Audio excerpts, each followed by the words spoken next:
this is something. And so I guess the run-of-the-mill question would be, what evidence have you caught where it's just so unbelievable that it just compels you to keep doing what you're doing? So whenever I get asked this question, people kind of laugh at me because I've caught all kinds of stuff. Taylor Mill Horror, we got a full body apparition. Absolutely Wow. insane. So we've caught some crazy stuff, but the one thing that I always go back to, and it's a place that hopefully we'll be filming one of our next documentaries at, and it's a jail in Indiana called the Old Blackford Jail. And the reason why sticks with me is because, like I said, I'm a big skeptic. And what had happened was we were sitting in the kitchen where we had our base set up, and the owner of the place was hanging out in there, and he was getting ready to leave, and he was going to let us have to run the place for the next 4 nights we were staying there. Oh, wow. And that's cool. so, yeah. So he was in there, he was talking to us, making sure we were all good and everything. And out of nowhere, there was just this loud ass crash. And we're like, what the hell was that? And he said, I think someone broke in. You guys stay in here. I'm going to go investigate. And I was like, well, I'm going with you with a camera. So if one of us gets shot, at least we have it on video, you know? Yeah, something. I got you. Yeah. Right. So we walk around this place and we find no one anywhere. And so it's an old jail, and it's split off to the left side would be where your jail cells are, and the right side would have been I don't know if you call him the warden, but you know, the sheriff. I'm not sure what the title would have been back then because it's a really old jail. But the other half was his living quarters. So there was a staircase that went up the stairs. It was a set of stairs, and there was a small landing, and then you go up another set, and it goes into the living quarters. And so they had went all the way up to the attic, and I was checking the second floor, making sure there's no one in there, and saw nothing.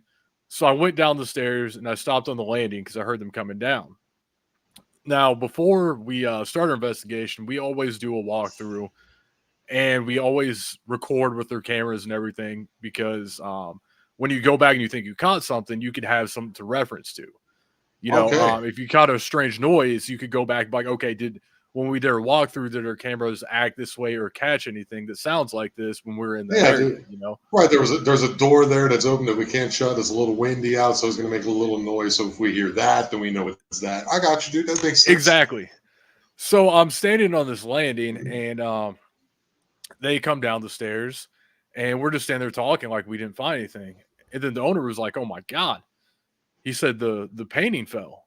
And I was like, what painting? And I look up, and there was this painting that had fallen down on top of this little shelf there. And he said, yeah, my grandmother or great grandmother had painted that. And he turned it around, and it had one of those wire hangers. And the wire looked like it was cut clean in half. Oh my God, dude. So it had fallen down, and we're all focusing on that. And then my partner was like, what the hell is that sound? And there's this ticking sound. And it was the clock. And I remember it because I had commented on it on our first walkthrough with him. I thought it was a cool clock. My parents had one just like it. And he told me, he was like, yeah, it hasn't worked since he bought a Jim Jones's boyhood church. And the old clock was actually. Whoa. Yeah. Whoa. I'm sorry, dude. Are you talking about the Jim Jones? Yes, sir. That might be a place that we're going to go check out here in a couple of weeks. What French Guiana? What's that? French Guiana, where the mass happened, or the mass. I think I gotta cut that word. But yeah. We are no longer here happened. No, so this is in Indiana. His boyhood church actually still sits there. Oh, yeah. Because I know he was in San Francisco and then he went. Okay. Yep. Okay.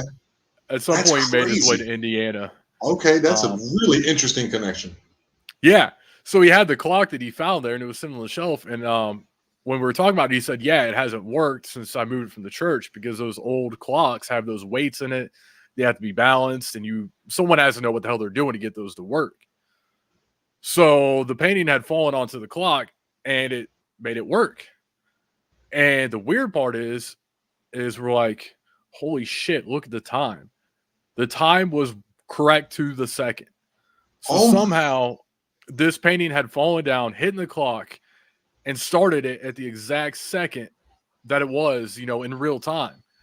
And I'm just sitting there, I'm going through these explanations, and then I'm just like, I got nothing at this point. And That's insane. yeah, and to make it even crazier, when we were sitting in the kitchen, my partner said it's 11:11, make a wish. And that's just like, man, I hope we catch something unexplainable tonight.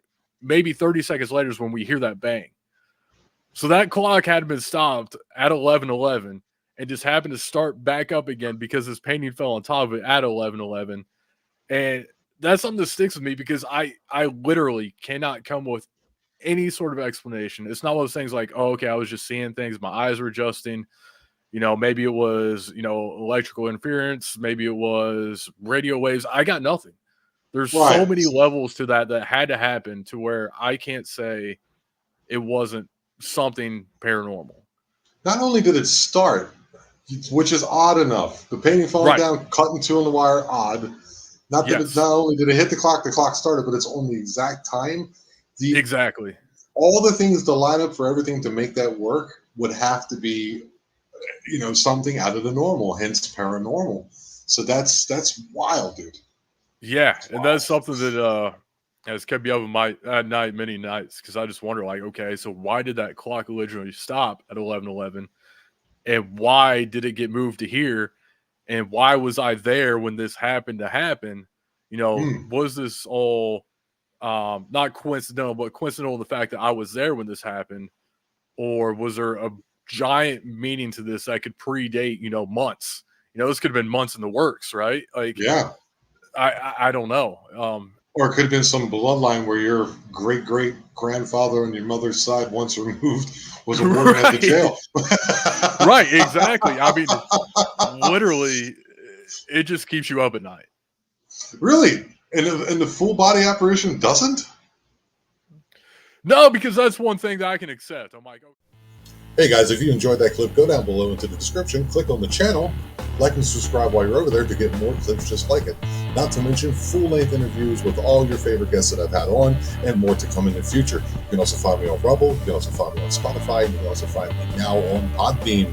And remember, we are the eye, and we are aware.